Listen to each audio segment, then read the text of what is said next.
Olá, bom dia a todos, sejam todos bem-vindos ao nosso Café com o Evangelho. Eu sou Leila Rocha de Oliveira.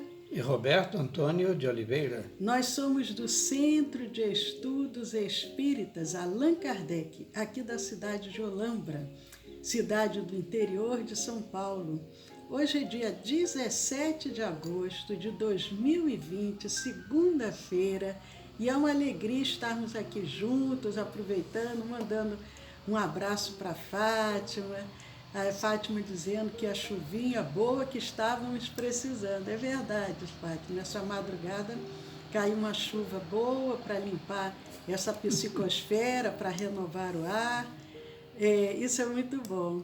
E o Roberto aqui sorriu, gostaria de comentar alguma coisa, Roberto? Um comentário do querido amigo Pedro, lá da Piratininga, São Paulo. Está dizendo assim, olha, o que você fala, eu sempre concordo. Eu falei, Pedro, menos, é por aí também, né? E olha que eu dou umas escorregadas feias de vez em quando, mas eu agradeço a sua generosidade. Um abraço também para Regina Ocada, para todos que estão chegando. Espero que vocês estejam conseguindo nos acompanhar pelo Facebook, mas lá pelo Instagram não está com essa falta de sincronia, não.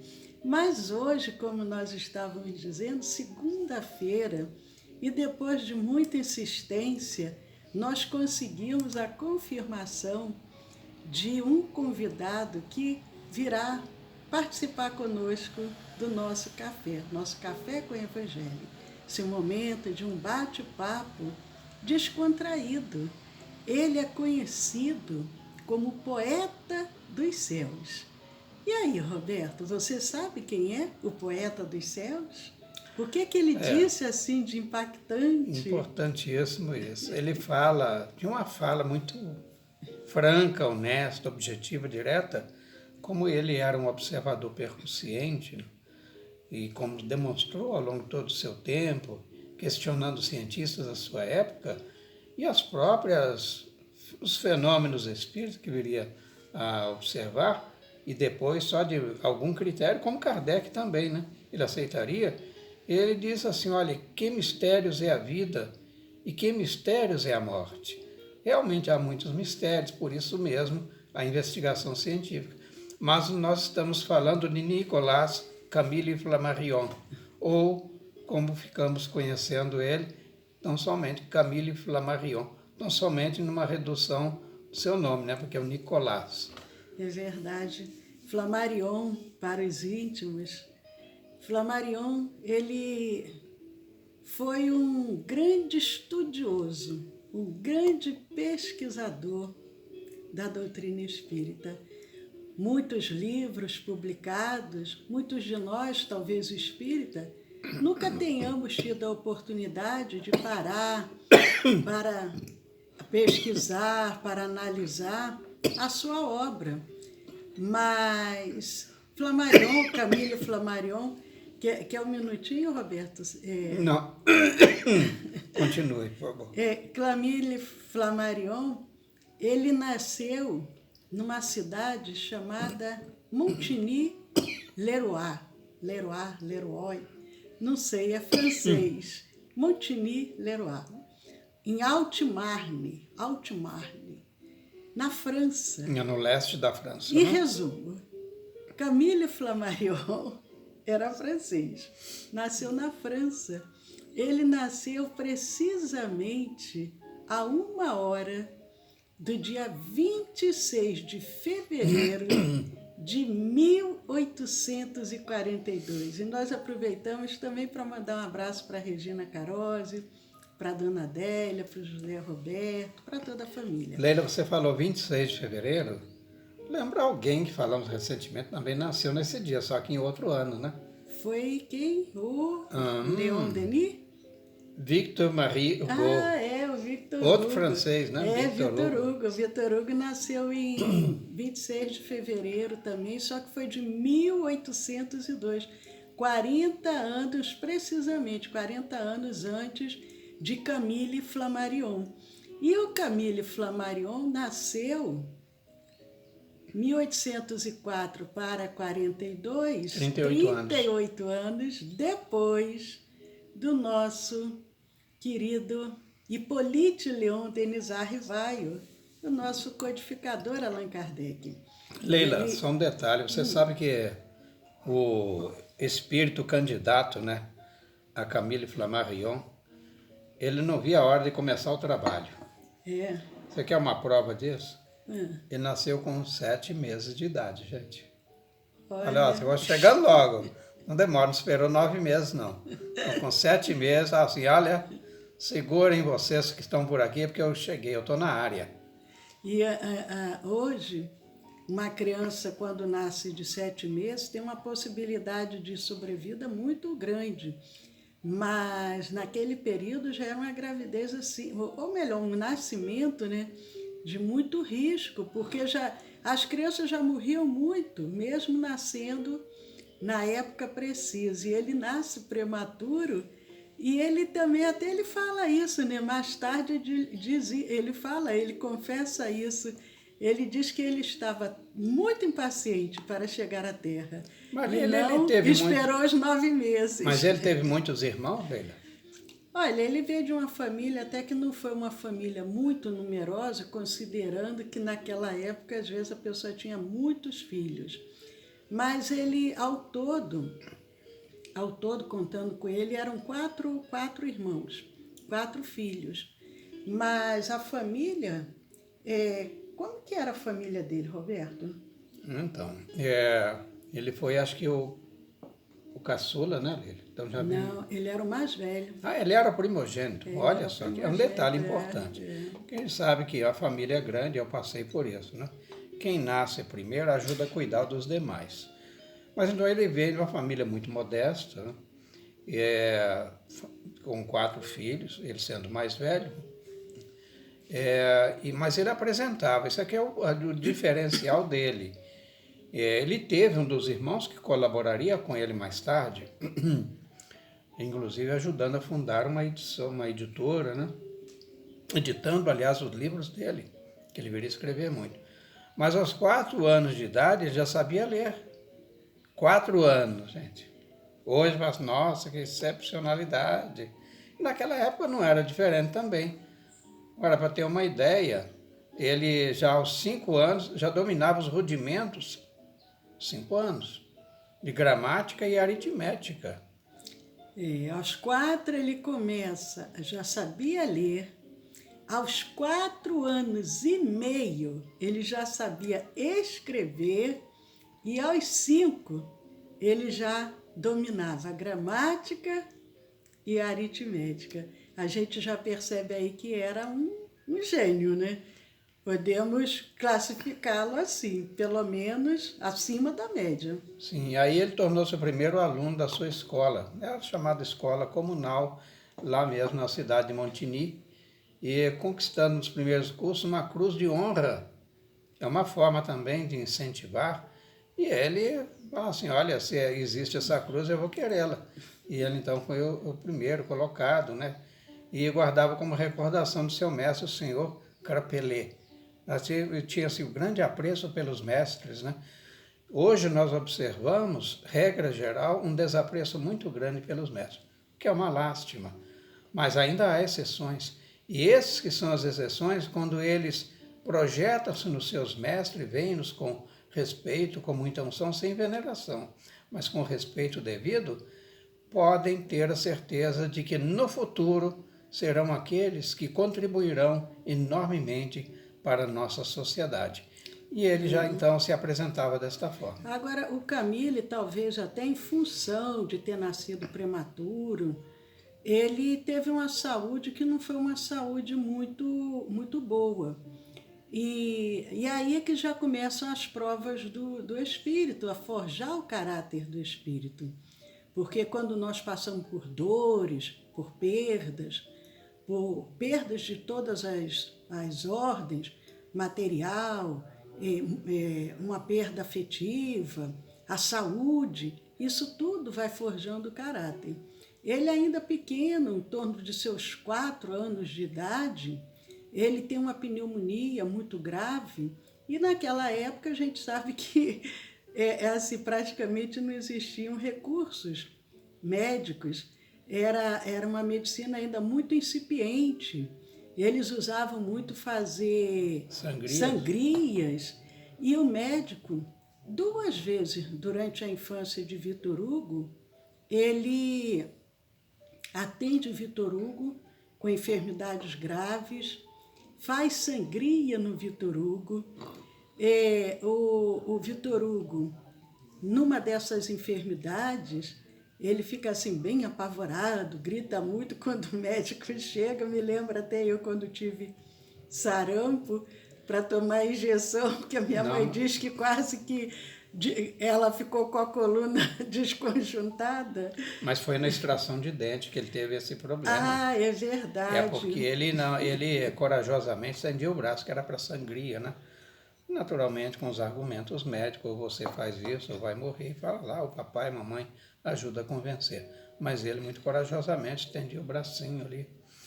Mas interessante você ter tocado nesse assunto. Foi para a extração do dente, né? Que ele na extração do dente, né? Grita, aí o médico, o dentista conversa e tal. Ah, não vou fazer mais nada não, quando pensa que não, ele abrindo a boca, aí já dá o dente assim na mão dele, para estar aqui. E ele fica muito alegre, chorava e ria, né? De satisfação, chora de alívio. Alegria, né? Isso. Mas isso aí são já características daquilo que ele viria sofrer. Ele, nesse período que ele teve essa pneumonia, que ficou muito mal, uma vizinha, uma menininha vizinha, vinha visitá-lo, trazer alguma coisa, algum docinho, algo para acalentar aquele momento ali de enfermidade, e ele se apaixona pela menina. Ele, com 6 anos de idade, foi o primeiro amor da sua vida. Mas aí, o que acontece, Roberto? Será que esse amor vai adiante? Não. E ela viria a desencarnar aos 10 anos de idade, e aí também ele já mais crescido, né? Então já houve aquele enlevo, um envolvimento. Então ela padece ela desencarna por uma doença infecto-contagiosa. Então vem a grande decepção amorosa, né? Uma frustração já forjando ali aquele caráter. Ou seja, nós precisamos frequentemente de ganharmos resiliência para resistir aos embates da vida. Então vamos por aí também pela área do sentimento, de família modesta, já o dissemos, e de uma vida muito dura, muito regrada, muito contida. E ele, aos 9 anos de idade, ele já tinha feito todas as séries pertinentes aos cursos ofertados lá naquela comuna onde ele vivia, né? Em Montenegro. Era dividido por idades, a escola, né, Roberto? Como é que era mesmo? Então era dividido assim, de 5 a 9 anos, era num grupo, né? E de 10 aos 15 anos em outro. Só que aos 6 anos de idade ele já teve que ir para o grupo maior, de 10 aos 15. Então, quando ele atinge 9 anos, ele não tinha mais nada a aprender. Então, ele interrompe a sequência de estudos dele em termos de frequência, aula presencial, porque ele sempre foi muito afeito aos livros. E ele tinha um apreço de tal forma aos livros, e tinha lá como seus primeiros o Novo Testamento, mas ele se orgulhava muito de ter uma biblioteca particular de 20 livros, e mais, de tê-los lido todos. Isso com 6 anos de idade. Por outro lado, a gente vê porque os pais eram vendedores de tecido, mas incentivaram ele, deram dentro das possibilidades. E ele tinha muito apreço pela leitura. E um dia ele vai visitar um parente, e ele conversando com esse parente, já um homem, e dizendo que ele tinha uma biblioteca, que ele tinha os livros. Era um primo, né? Era um tio. E aí o tio fala, eu também tenho uma biblioteca, venha conhecer a minha biblioteca. É lá no porão, né, Lê? E o leva ao porão. Ele fica triste, né? Fala, meu Deus, mas que lugar tão feio para botar livros, né? E quando ele chega ali, era uma adeca. E o tio diz, olha aqui a minha biblioteca. Ele, com 6 anos de idade, ele fica muito revoltado com aquilo, pela falta de apreço que aquele homem tinha pela literatura, pelos livros, pela cultura, é querer comparar uma adega de bebidas com os livros que ele possuía. Nivelando a cultura ao alcoolismo, né? Ou as libações alcoólicas, as viciações. Mas houve uma epidemia muito grave de cólera, aonde eles viviam. Ele estava já entrando assim na adolescência, e essa epidemia de cólera, como nós agora estamos passando esse momento tão difícil, o que aconteceu com os pais, com a família dele?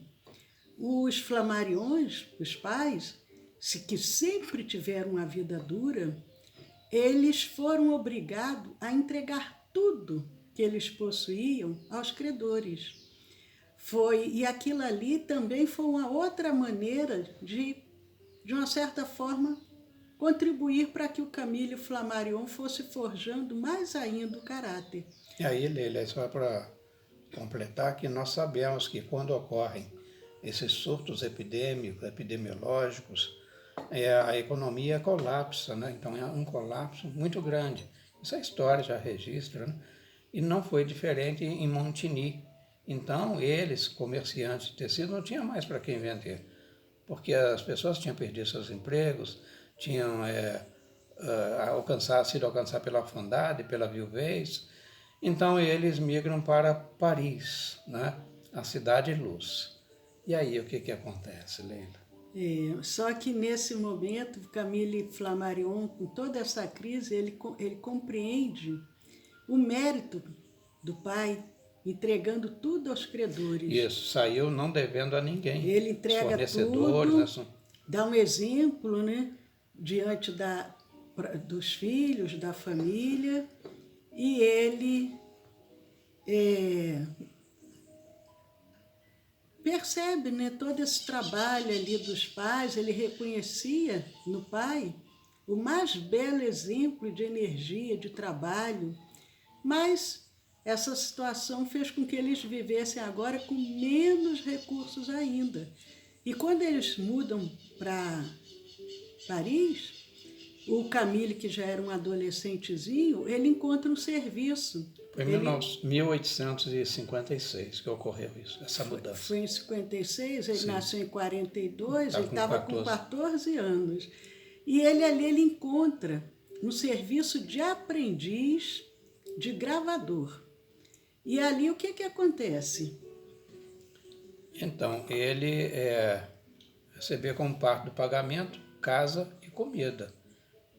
E era muito pouco, né, o que sobrava então do salário total dele, que já era pequeno, era apertado. Mas ele pretendia completar os seus estudos, porque ele era muito ligado às ciências exatas. Então, quando se fala em ciências exatas, a ferramenta primeira é a matemática, né? Mas também conhecimento de outros idiomas, porque também sendo uma difusão do conhecimento através de outros idiomas, sobretudo o inglês, ele falou, então tem que estudar também o inglês e ainda o latim, porque ainda muitos livros eram editados em latim. Interessante isso, né? E lembrando que nosso idioma, tal como o francês, o italiano, o espanhol, eles vêm do mesmo ramo, né? Que é o latim.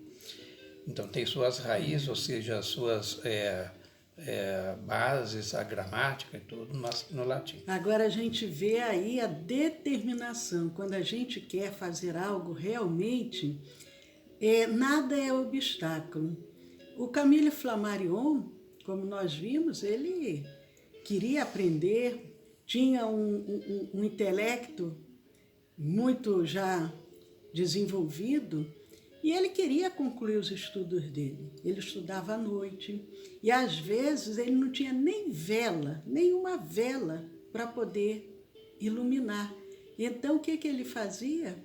Nas noites de lua cheia, principalmente, ele estudava sob a luz do luar. Autodidata. Muitas pessoas falam, mas eu não pude frequentar a escola.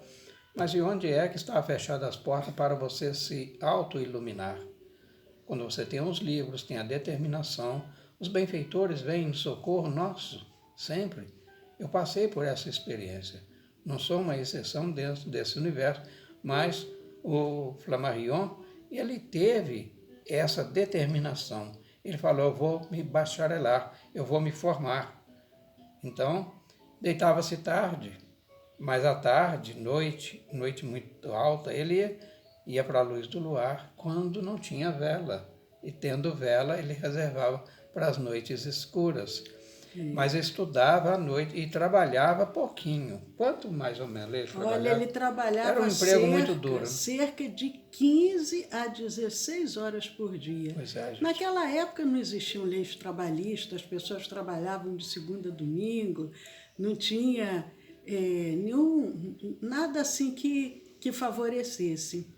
Mas a determinação do Camille Flammarion fez com que ele alçasse voos assim imensos, conseguiu obter o que ele desejava. Só que nós já chegamos ao nosso tempo de hoje, já concluímos aqui o tempo previsto, mas nós vamos continuar essa bela história, como nós iniciamos dizendo.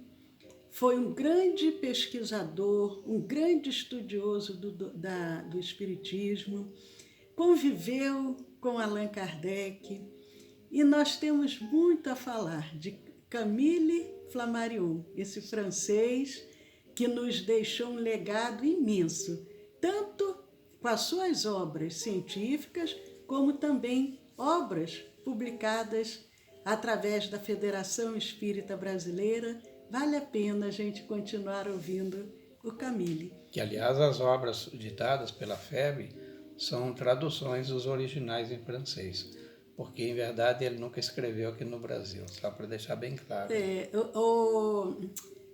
Hoje é segunda-feira. Opa, mandando um abraço para Márcia. Que bom, Márcia. A Mara Fernandes, Rossana, a Niva. A Rossana estava um tempinho sem vir tomar o café conosco. Que bom, Rossana, você aqui com a gente. Eliane Galindo, a Cirlei, muito bom. Regina Ocada, o Arnaldo.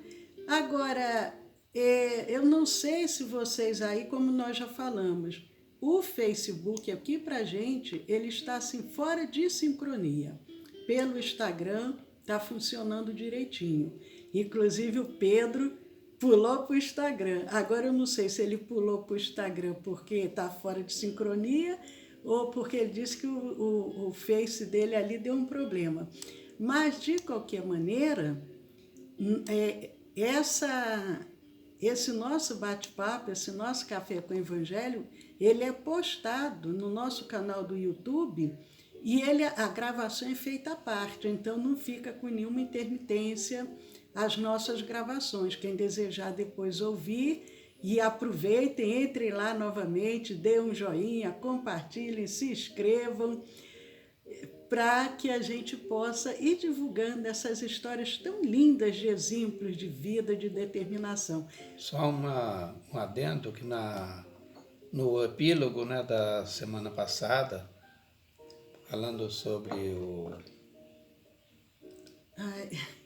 a gente fala sobre tanta gente que dá até a Maria Modesta Cravo. A nossa convidada, né, da semana passada, aliás, não falar biografia, convidada, né? Biografada não. Então, nós não pudemos gravar, então nós recuperamos essa gravação do Facebook e postamos lá no nosso canal do YouTube para ficar completinho. Lógico que a qualidade do som, do áudio foi comprometida, né? Mas a imagem está perfeita. Agora, então, hoje é segunda-feira, 20 horas, nós temos a nossa palestra. Ao final, o passe, a distância, a magnetização das águas, das medicações.